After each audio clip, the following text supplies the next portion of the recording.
Hello guys and good day. Nandito na tayo sa bahay at ibahagi na natin ang ating recipe for today. Halaan. Sahugan natin ang basil leaves, garlic at chili. So join me guys kung paano natin gawin ang masarap na sabaw na ating hihigupin. Hindi naman sabaw. Partly igisa lang natin. Magsa-start tayo sa paghugas muna ng ating halaan. Hugas kulo ang ating gagawin.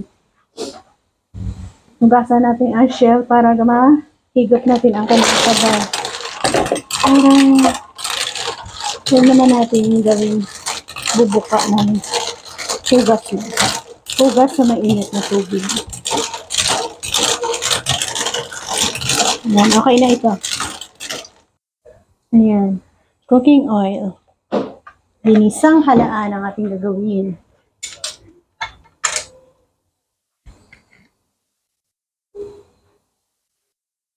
Garlic.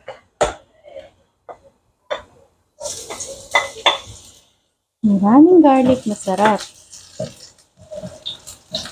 Iuna natin igisa ang ating basil leaves para lalabas ang aroma ng sarap. Aroma ng sarap. Aroma.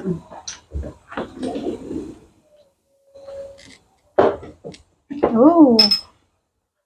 Nag-brown na. Yan, so sinasabi ko basil leaves ang unahin natin.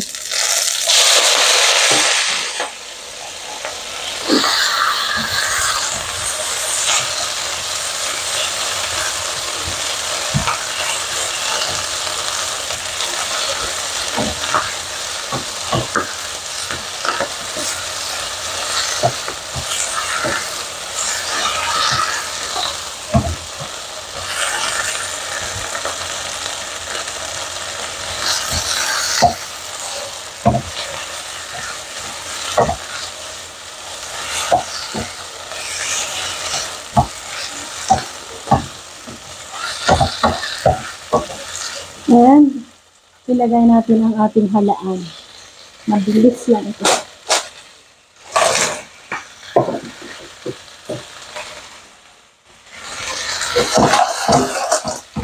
Lagyan natin ng oyster sauce.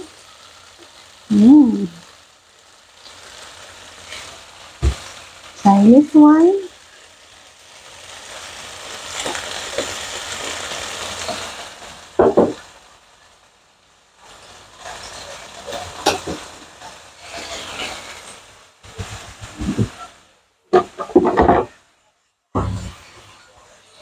Konting black pepper. At pwede na natin haluin. Ito lang.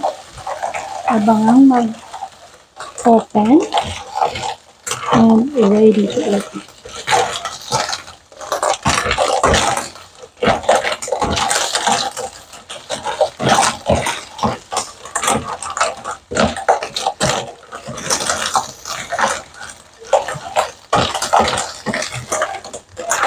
Cover saglit.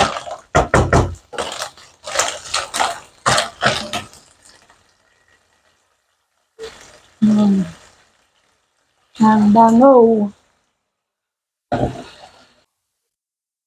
Lagyan natin ng 3 sili at open na sila lahat.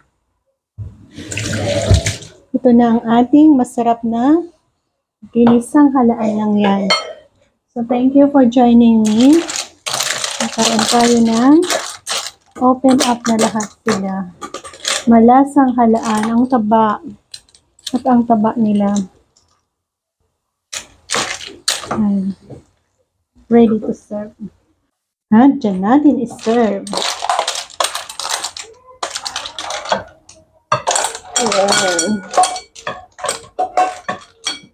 Diba? Sarap na halaan na. So ayan, thank you guys for joining. Keep us all safe, God bless, and happy eating na kami dito. At hihigop tayo nita konting sabaw niya. Bye-bye and thank you again.